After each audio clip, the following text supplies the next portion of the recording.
I don't know. Shubham says, Kambli had great stats. Why the downfall?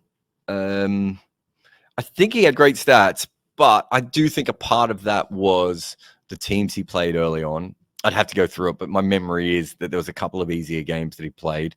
But his first-class stats and his domestic stats held up for a few years.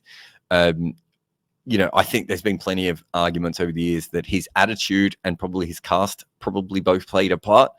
It was a very conservative Indian cricket team at that time. I talked to Srisanth, and what's Srisanth 10, 15 years later? Srisanth was talking about how conservative it was, and it wasn't really set up for someone like him.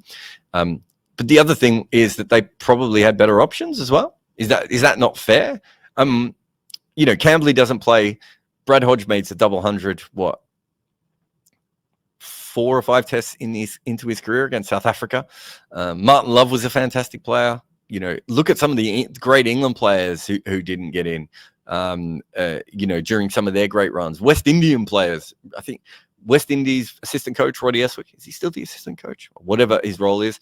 He's got a first-class bowling average about 20, 21. He didn't even get close to the West Indies side.